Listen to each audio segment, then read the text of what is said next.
Hello, Elf. Hello, Sandi. What do you mean, Sandi? Where's Sandi? Sandi's the missing reindeer on Santa's sled. Welcome to Speaking of Seeing, the Christmas special, second year running. It's exciting. Well, Wait, I can't believe we've been doing this for a year and a half now. I can. Oh. Well, excuse me. Okay. All right. That's how it's going to be. So Two can play that game. This evening, we are going to talk about Christmas. Last year, we talked about winter, winteriness and winter scenes. And that was lovely. I mean, we had a really wide range of images to look at last time. Is that the one we did with the Middle Ages thing on the ice, the little Ice Age ones and stuff? Yeah. Yeah, those are fun. We also looked at Helen Frankenthaler.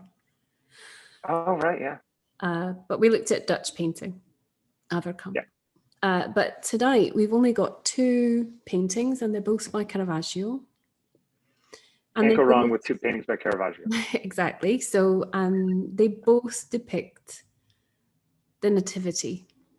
And so I thought, obviously, for our Christmas special, that would be a good thing to talk about.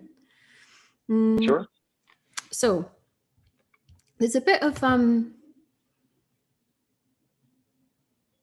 dubiety about this painting. It's quite difficult getting the date for this painting. I put them in brackets, 1609, but I could also have said 1600. It's the Nativity with St. Francis and St. Lawrence, or San Lorenzo. To me, it seemed that this painting is not particularly like the other one that was definitely painted in 1609. Now, that's just a bit of art detective on my part, but also on Wikipedia, this painting is cited as being painted in 1600, whereas in any other source I was able to find about the date of its creation, it says on the BBC website, it said 1608, and lots of other places says 1609. And the reason why that's such a particular year is because it's the year before Caravaggio died. Right, late in his life. You've never seen this painting before. I don't, I'm staring at the details, trying to, grok it in my head, and it's not ringing a whole lot of bells. I mean, obviously it's playing with it's using all the tools in the Caravaggio tool chest to get the job done. But I don't know that I've actually seen it. So it's kind of interesting to me. You wouldn't actually have seen it as a painting in real life. And that's because in 1969 it was stolen. And it's never been recovered. So where was it? Like in a church and it got stolen, or? Yeah, it was in a church in Sicily. It was stolen by people, assume the mafia, and for many years people have been trying to track it down. Quite a lot of people assume it's actually been destroyed, so it's lost forever. We should do a show, by the way, on stolen art one day. Yes, or indeed reproductions or fakes.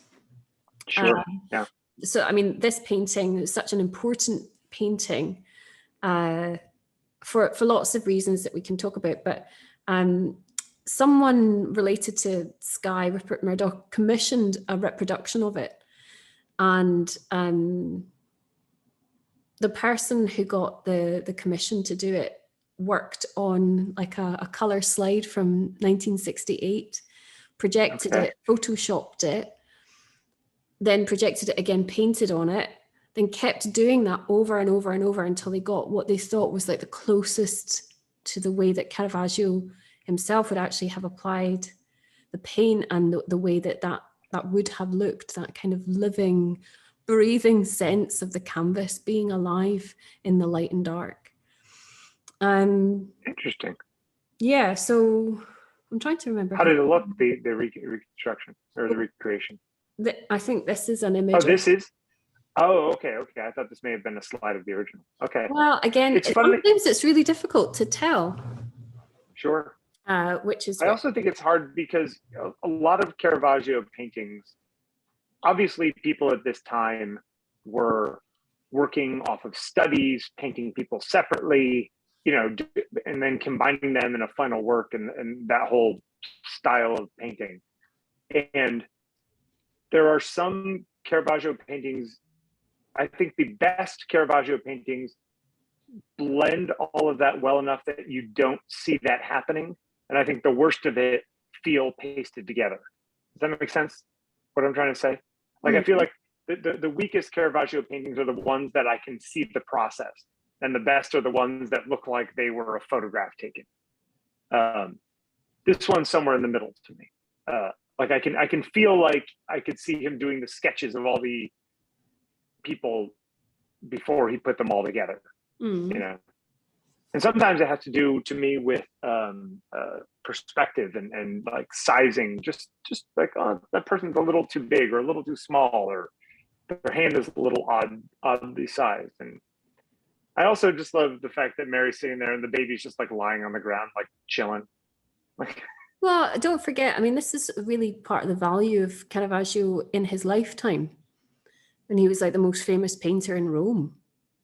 yeah. And part of that was because he brought this kind of realism that though we've got the tenebrism, the chiaroscuro that throws everything into this very dramatic light, he was painting in such a way that depicted biblical characters of enormous power and influence in the lives of everybody, in a way that made them look ordinary. Yeah. And rather than showing perhaps veneration, this idea again of humility, you know, Mary's on the ground. She's not on a throne. As you say, the child is on the floor, yeah. on a sheet with the straw beneath. It's not even really a manger. And we've got the saints, a very interesting painting in terms of composites from Christian narratives from 1500 years, really. I mean, San Lorenzo was one of the martyrs murdered by or put to death by the Emperor Valerian, Okay. in about AD 262 or something. And St. Francis, as lots of people know, St. Francis of Assisi is 12th century. Right. They're just showing up in the Nativity. But yeah, they're here in the Nativity. It's a very, in that sense, though we've got a kind of realism, the realism is about the quality of the content, the paint, the way the depictions of the characters have kind of come about. But actually the nature of the context is fabrication upon fabrication. Yeah. I want to think about the title just briefly, Bill. I mean, Sure. the spirit of Christmas. I don't think either you or I are religious people. I actually, I'm incredibly religious. I just like to point that out. No, I'm not religious at all. But it is interesting that there is literally sort of a holy figure, a Holy Spirit or an angel coming down, you know, with words from God, like coming in there. That banner, that. Well, of course, she says. Happens to me all the time. That is actually a really interesting piece of sculpture. I can't remember the name of the artist. I'll show you it later. Lots of parts of this painting have given rise to its own kind of mythology. Now, in part, that's to do with its story of being stolen and its connections to the mafia, Cosa Nostra. Yeah. Apparently, it was eaten by hogs and rats. This is one of the stories that One of the what happened to theories, it. yeah. So some of the informants, a couple of them had corroborated their story that they'd seen it in a stable.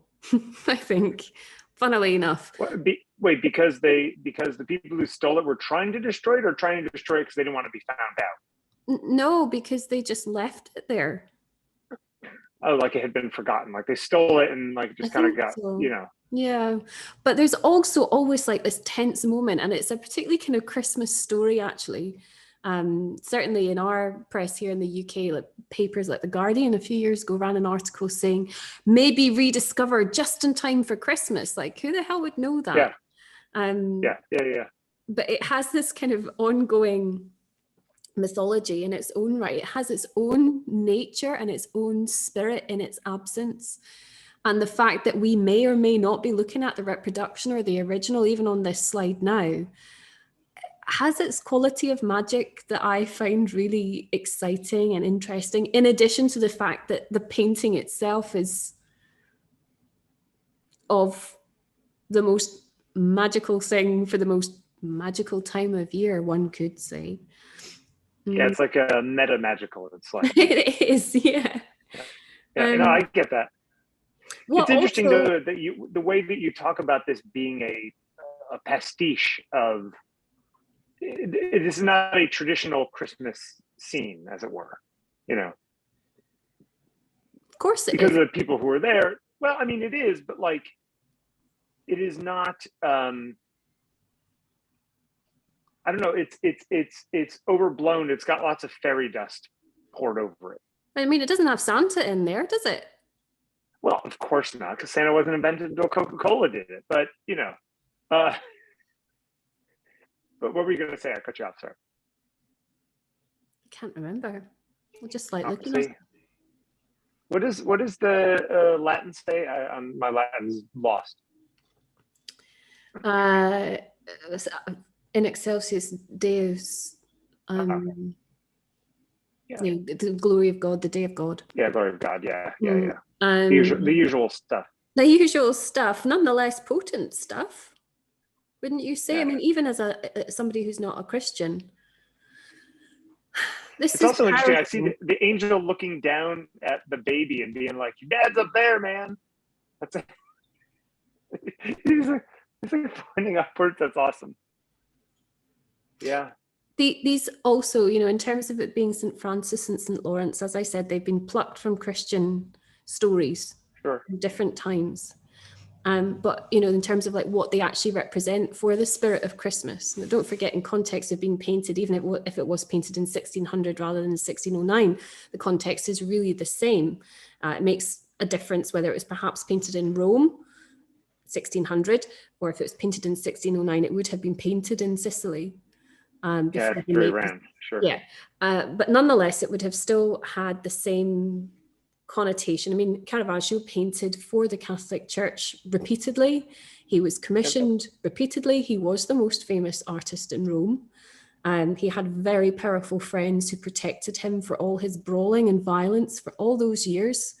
I mean, he literally got away with murder, you know. He did. And I mean, the murder was a pretty grisly affair. I mean, some rumors were that, you know, he castrated the man. He didn't just kill him. It wasn't just a duel. And rather, unfortunately, the man he killed, though he was a gangster himself, he came from a very wealthy family, a very well-connected family. And that was really curtains for Caravaggio. That was the bounty on his head immediately. Some people say it was over a woman, a very well-renowned, very beautiful prostitute, Roman prostitute. And the murdered man was her pimp, maybe. Caravaggio had used her in a lot of paintings as his model. And perhaps they thought about her. Maybe it doesn't matter. But what I was going to say about it being painted in 1609 maybe, is that, you know, he would have been looking back across a time span of Christian culture, and he was cherry picking things that he knew would please the Basilica of The San local Lorenzo. gentry, yeah. Yeah, and especially if it's 1609, because it was painted, in its original form and as its reproduction, it's vast, it's huge as a painting. It occupies a massive space above the altar in, I think it's Basilica di San Lorenzo in Palermo. Yeah. Palermo.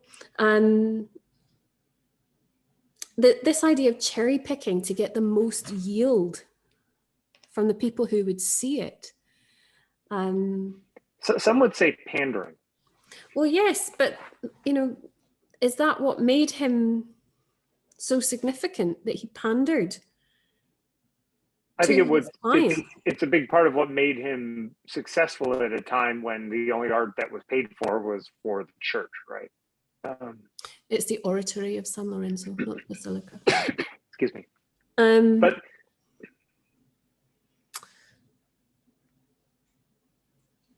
isn't it amazing that he was known to have killed a man, and yet he was still getting commissions?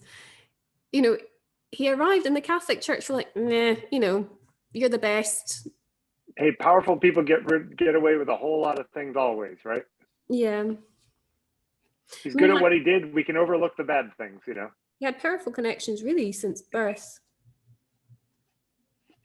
His dad. But I guess what I was saying about the pastiche thing is that traditionally you maybe have the three wise men there, but they aren't replaced with saints from later centuries. You know what I'm saying?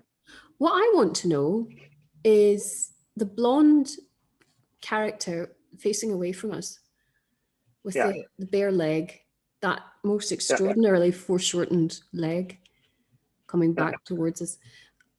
I wonder, is that a shepherd? Oh. Or is it Joseph? Which would be weird. I was going to say, I don't know. Or is Joseph, I think like Joseph. I imagine that it's Joseph. Yeah, when I was watching, I imagined it was Joseph, and the three men standing were some version of the wise men. Because they're all too old to be Joseph. Oh, don't forget Joseph was old. Yeah. Meh. Well, I'm just saying that, like, okay, well then who's this guy? Like, okay, so Mary's there with Jesus, and there's just some random shepherd who's like got his legs out, like hanging out next to her. Like that's in a very accessible place to the baby Jesus. Like that just seems. But also, odd. It's a really, really strange choice of model to put in this painting. Yeah, Caravaggio in another paint. I don't know if it was Caravaggio actually. Maybe it was. He criticized heavily the death of Mother Mary. Painted her, and he painted her with bare legs, and it was a scandalous painting. I think it was hidden. But so you're thinking that he put the scandalous stuff in here on purpose? Sometimes I wonder. He was subversive enough to do that, and he was also maybe he just had a sketch of a guy's legs, and he was just like, "I'm going to use that in this one." It's not even so actually the legs; it's the blonde hair. Now, if this is the blonde hair is actually very striking the way it's painted. Yes, and Joseph was a direct descendant of King David. And David and Goliath. Yeah. So even for Caravaggio, who liked to kind of manipulate the audience, the blonde hair is so incongruous with the story. Now, it's less incongruous to have Francis and Lawrence than it is to have a blonde-haired, short-haired male with bare legs in the painting. It's bizarre. Yeah, that guy could have been at Woodstock 98. It's like Woodstock 99. He could have been from the late 20th century with that haircut. Could be Brad Pitt. I have friends in Williamsburg who dress like that now. Okay, I'm just going to show you the second painting. Okay. Okay, can I just say, though, that how much less supernatural this one is than the first? Like less fairy dust on this one. Right. So this is also why I have a bit of an issue saying that they were both painted in the same year. Yeah, they were not, definitely weren't painted the same year. That's So, my gut.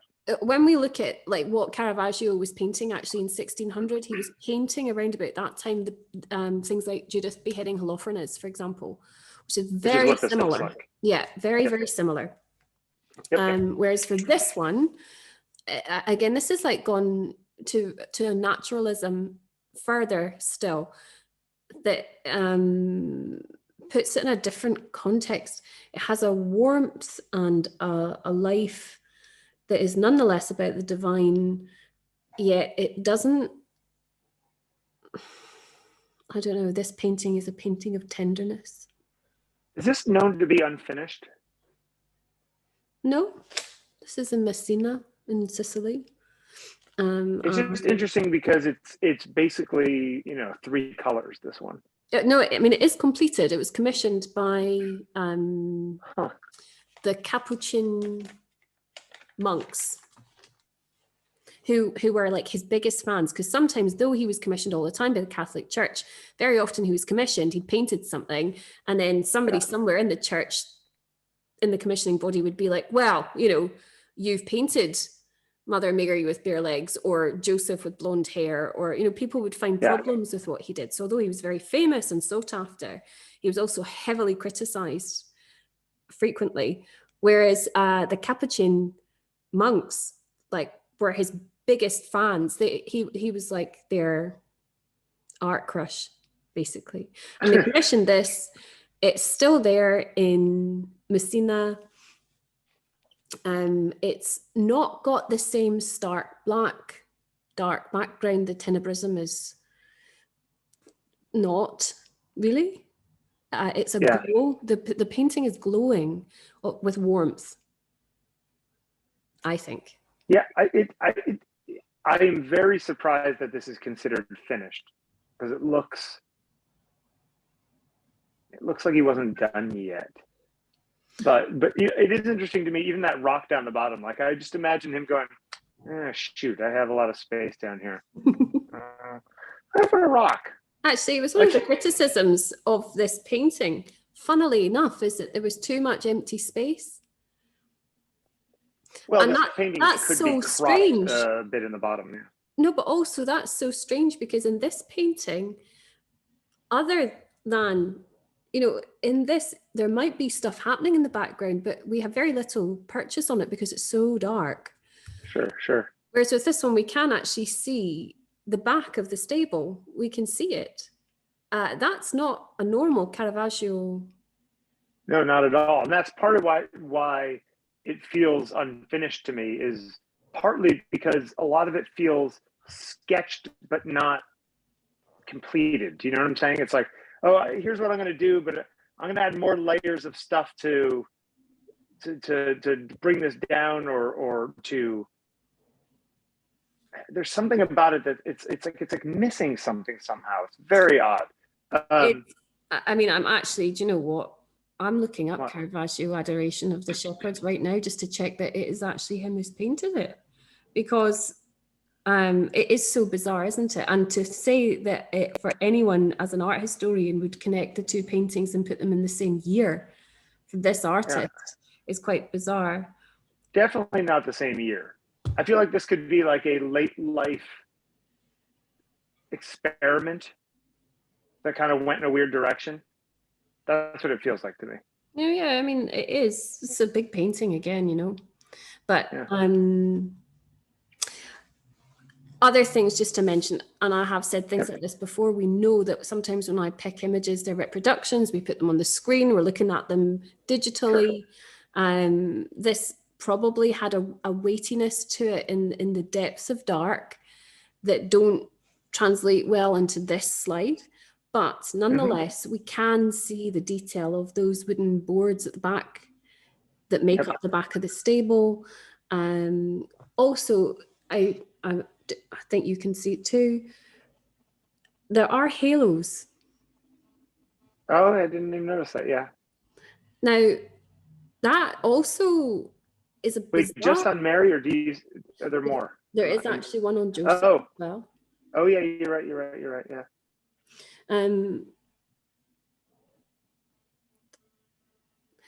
Do you think this is more or less tender? Which one? The second.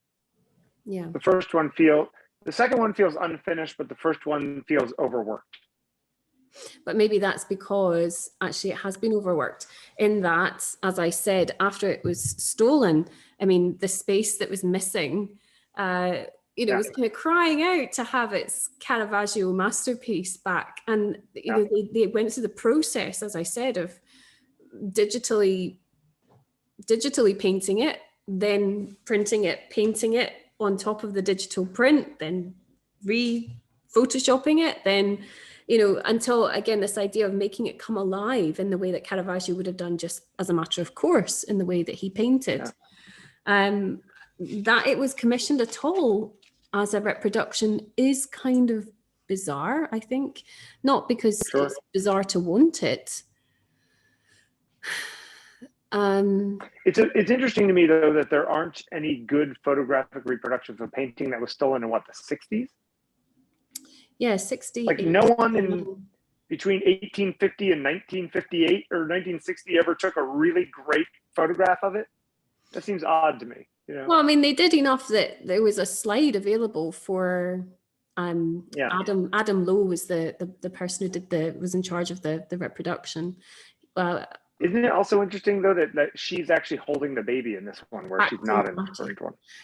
Yes, and also, again, I know in the other one, Mary is on the floor, but here, the fact that we have like the side view of her, and she really is down in the dirt, in the hay. Yeah.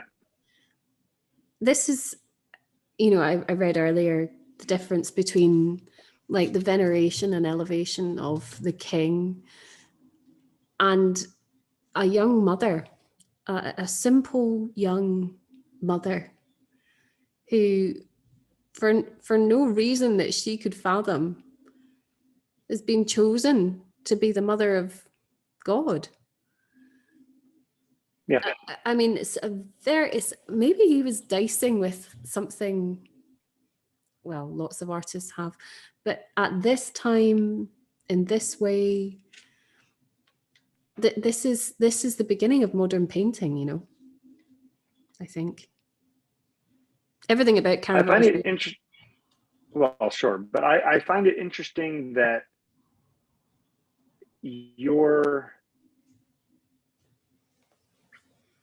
I don't know. I have these conversations with my wife all the time,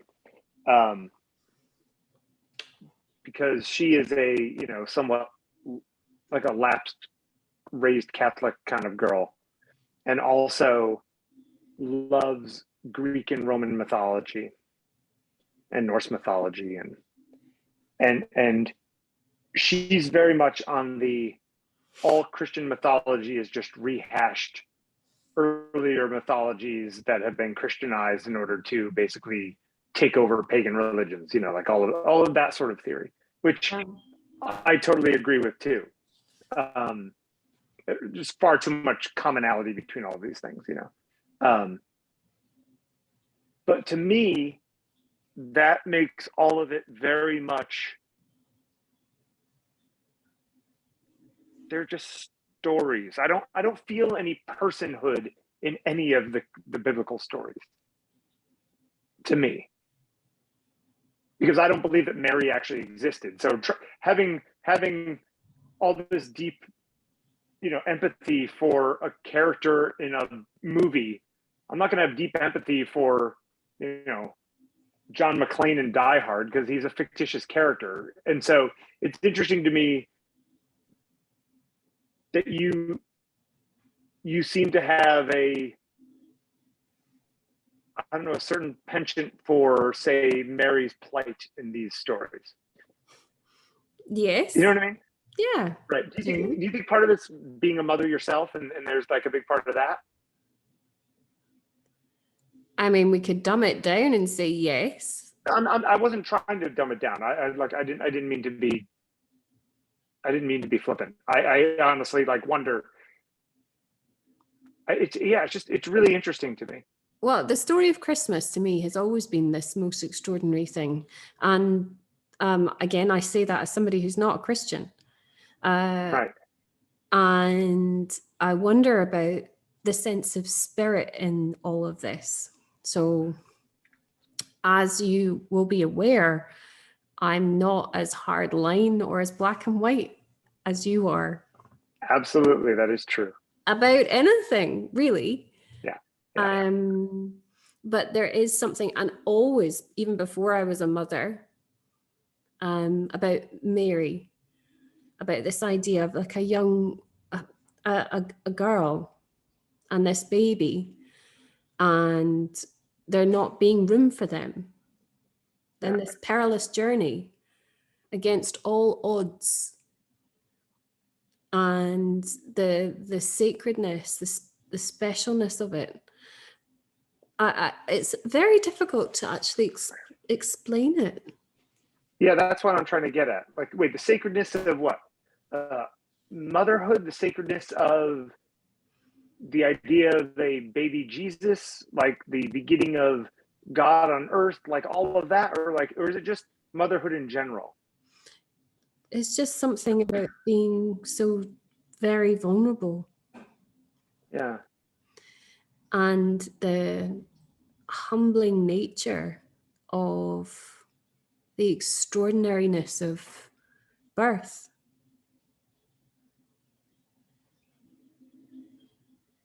Yeah. You know, what is more ordinary? What is more ordinary than a woman having a baby? Really? Well, that's the thing. I mean, Yes. life and death are these extraordinary things that happen to absolutely everyone, you know? No. Yeah. And it has this power. We know, for me, I know it in myself, even as a child, the story had this resonance. More, I would say, than stories about Santa. Sure. Mm? Well, yes, but you know, that's an easy one. I'll give you that one. No, but I do meet people who really don't give a crap about the story of Christmas, about the Nativity. Well, I think like, they really don't give a crap. And those are also people who celebrate Christmas.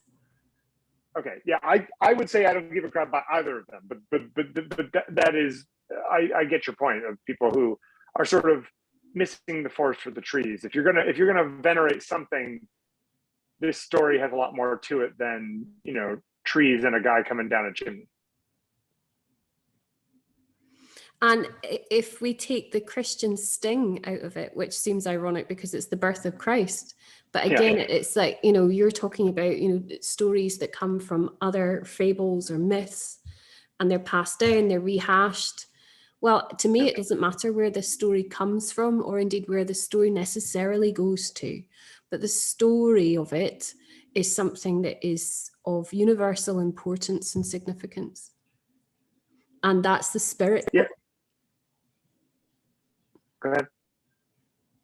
No, that's it. That's it in a nutshell. The spirit of it, I mean, comes about through the universal aspect of this most profound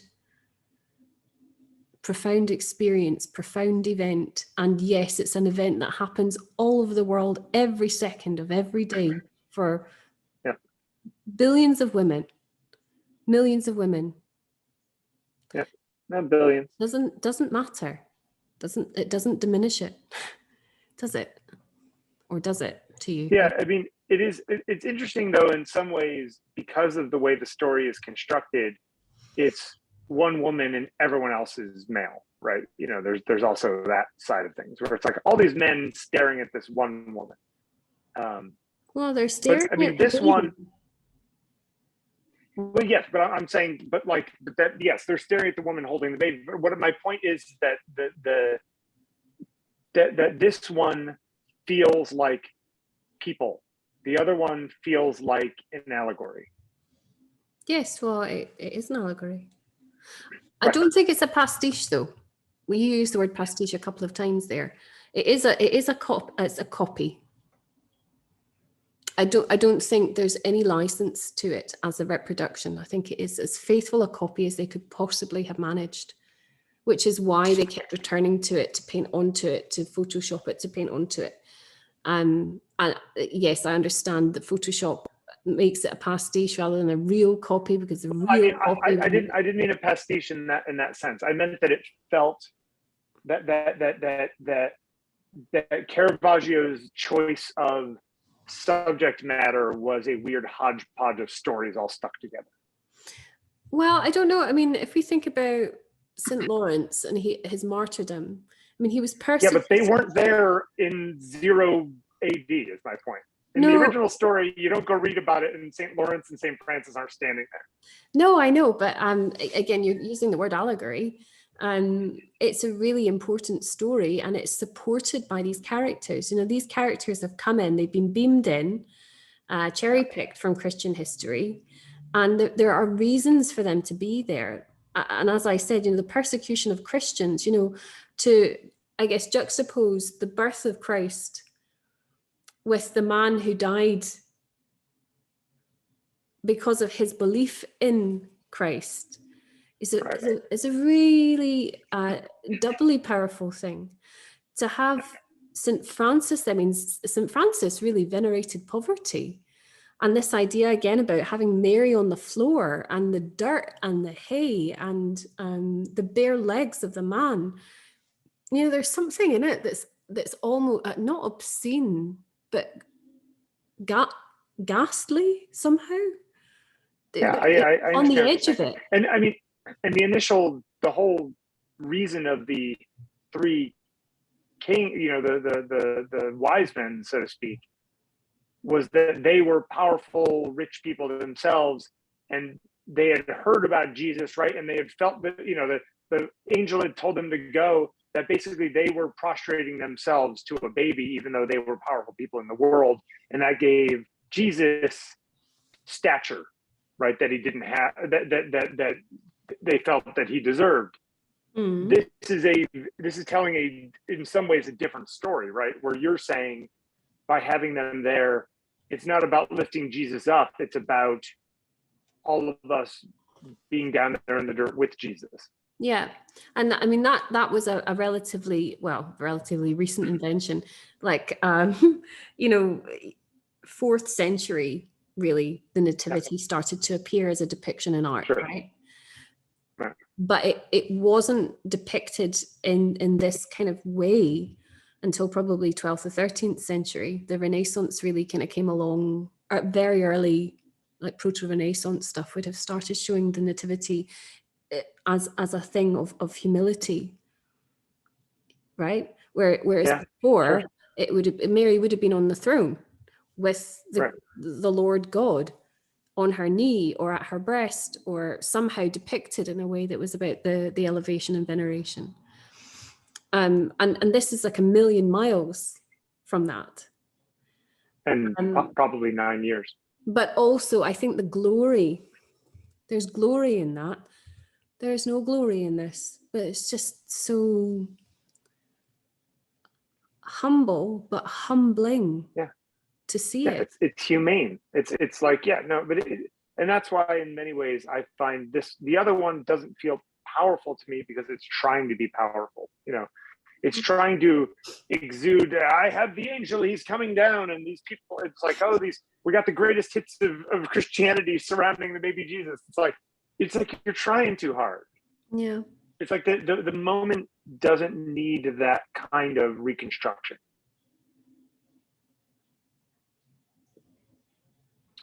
My vote's for the second one if we're choosing tonight.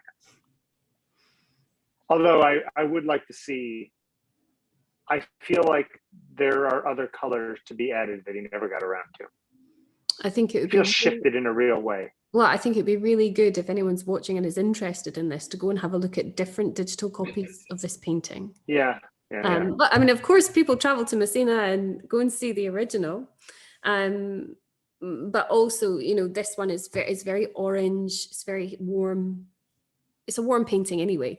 But I think maybe just this version of it that I've picked has got, you know, it's got very brown in the back, isn't it? Yeah, it feels like the white balance is off. But you know, I'm sorry, I'm looking up versions. Yeah. Look at that beautiful shoulder, the bare shoulder. Yeah, him. And that beautiful profile. Gosh, can you hear my dishwasher? I forgot to turn it off. Talk about a Christmas special. It's all happening. Okay, so it's interesting because I pulled up a different one, and it's far less shifted in that way, and the background is far darker looking. That's so interesting. Yes, I know, but I think the reason this one is... I wonder what the real one is, right? Go ahead. No, but the fact is that the detail in the background... Yeah. I mean, even if this is a slightly off version, the fact is there is that much detail in the background. Absolutely. And you can see the detail in this one. It's just pushed back a lot more. Yeah. I also wonder, though, sometimes with Caravaggio paintings, because people expect there to be this stark difference between the light and dark, that they actually enhance the darkness. They could, yeah. Which is, in this case, maybe not true. Also, I just want to mention, you know, by 1609, Caravaggio was really aware that his time was running out. Sure. He hoped that he would be forgiven in Rome and he could return. But we see from other paintings of his round about the same time that he painted in Sicily,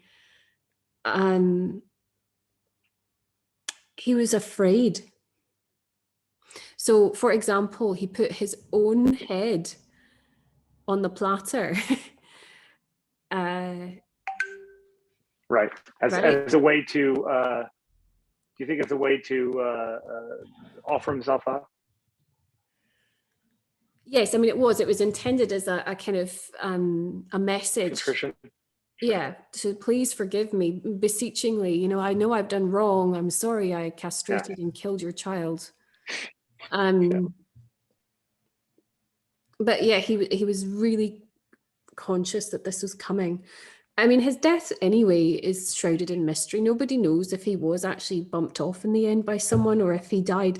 I mean, he died from syphilis, maybe, as in some kind of natural cause. Mm-hmm. But it seems that he lived such a violent life. He lived life on the edge. I mean, I can never get to grips with Caravaggio because I really think, the evidence would suggest he was an absolute brute. Yeah. Right. Yeah. But I love his work, but I think I hate the man. Yeah. But how could he paint this scene of such tenderness? I find that fascinating. This kind of extra supra sense of tenderness and love. Divine love as well, in a man or from a man who was so utterly beastly, really. Or he's just really good at faking it. Maybe, but I wonder how it pertains to the title as well, like the spirit of Christmas, like almost like, did he channel this? This is so woo for you. You might want to just not listen for a minute. But okay, excuse me. Did he channel almost like a divine, something divine coming through him to make these paintings? I mean, we could actually have picked any of Caravaggio's later paintings and we would have found, I think, evidence of, yes, a master at work, but sometimes also just this other thing that emerges through the quality of what we see. And quality is too positional a word even. It's simply the profound, sublime sense in the painting.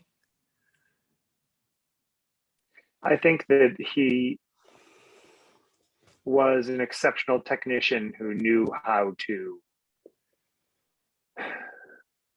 He was very good at constructing his paintings in a way that manipulated people well. Well, I'm not saying that as a dismissive thing because he is one of my heroes. But yeah, it's very funny. I put very few people on any sort of real pedestal.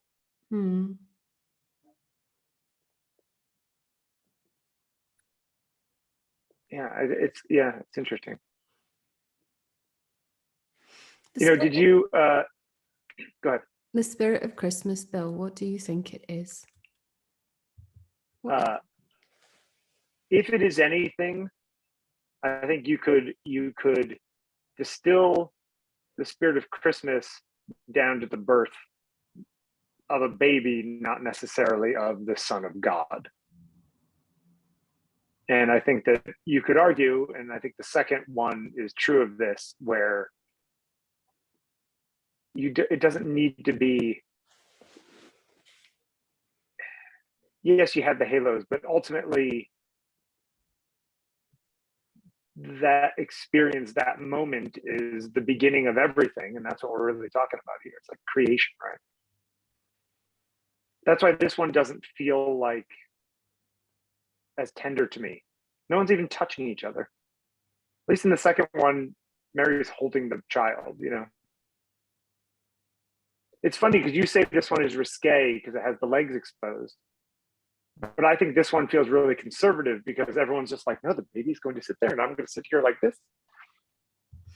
So the other one's like, give me that baby. I think what I feel also thwarted by with this, though, as a study of this painting particularly, is that the painting itself has been eclipsed by its theft. And that happens. I mean, I resent that because actually I really want to know more about this painting. I want to know more. Like, I can interpret it, I can look at it with you, we can talk about it. But in terms of, I haven't yet found in our history book from 1962. Yeah, keep your eyes peeled, folks. Yeah. I would actually be interested to know somebody far superior, cleverer than I, thinking about why St. Francis and St. Lawrence, like why those two? I know why those two, in that there's justification for them being there because of their nature as saints. But but it could also be something stupid like the people who paid for it, those are the patron saints of those churches or something. You know what I mean? Like, of course, it could be something. It hangs in. Yeah. Or it did hang in, San Lorenzo, the oratory of San Lorenzo. So of course, yes. The whole thing is very mysterious, but it's not mysterious. Maybe there's not much more to it. Yeah. This one's just beauty to me. Yeah, that one's nice. I don't like the reproduction, but I think, or the image of it, but yeah. I sent you a different one that I think is probably more what it actually looks like. But you know what? We'll just have to go to Messina. This one in Sicily too. Yeah, all right, we'll go to Messina together and we'll check it out.